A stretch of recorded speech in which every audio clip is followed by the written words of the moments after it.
Folding items, well, it occurred to me that brushes are very well-known folding items. This is the original hairbrush I was given on the way to boarding school, about 1952 it was.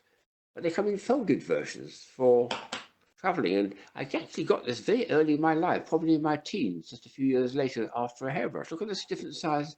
The idea is to have a brush that folds down so you can put it in your luggage and take lots more on holiday with you. But the mechanism of this is beautiful. It's not the original one, that's been lost many years ago, but look at what happens. You take the lid and undo it, and then reverse it and push it in the other way. And this is what happens. It pushes all those little bristles, rows of bristles, up into the air. And it's now about the same height and size as a standard non-folding one. Very neat idea. When you finish brushing your hair, or it's a clothes brush as well, turn it over, put it round, and put it in again. That was brilliant, I thought. So I started looking around for other versions. The first thing I came to was just the same thing, but just marginally different. So I thought I'd better add it before I look for other ideas. So undo that, turn this round, push it in, up go quite crude little plastic bristles. Notice they've got little rounded ends there to stop you from damaging your scalp, because the skin on the scalp is quite thin. You don't want them sharp. It's quite neat, that, but the other one I think is a bit more class to it, I think. But then a different mechanism, completely different, came out, I don't know, many years ago. I've never seen any others that like this, so I think possibly it's a bit too fussy or something. But what happens here to make it work is you push that black piece there, and as you do so, something extraordinary happens.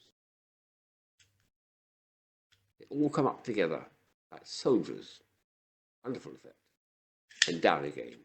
Seen up like that, it's an extraordinary sudden transformation into a workable. This is more probably, yes, it could be a clothes brush or hairbrush, both ways.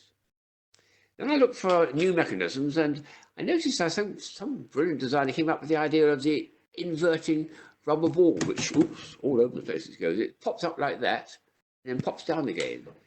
So they thought of that as a way of making a folding hairbrush.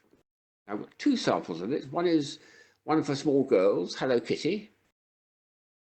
And this is quite clever, this, because they've added bits to it. They made a lid for it. They made a mirror, that's nice. And there's the brush, all tightly screwed together. You push the bottom and they all pop up like that. Very elegantly and beautifully. All very pink too, I don't mind. And then you close it up again, put it in your case and go on to the next bit of your holiday, I suppose. That was nice enough that I looked for another sample of it. And this one was a few years later, but it's clever, this, because they've made two parts of the fold. You've got to first of all unfold the handle at the top. Again, they don't miss a trick. There's a mirror. And then the brush this time is a long one, but it pops over with the same curious mechanism. Pops up in the air like that. We've got a working hairbrush come clothes brush.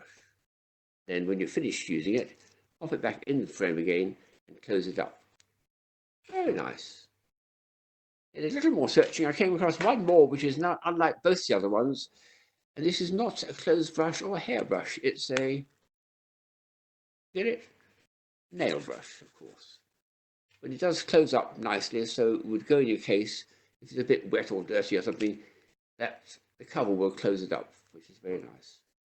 So I think I'm going to start looking around, because my feeling is that something invented as long ago as probably Victorian times, folding brush, means there's probably many more designs to be found. I'm going to start searching for them and see if I can find fellow collectors.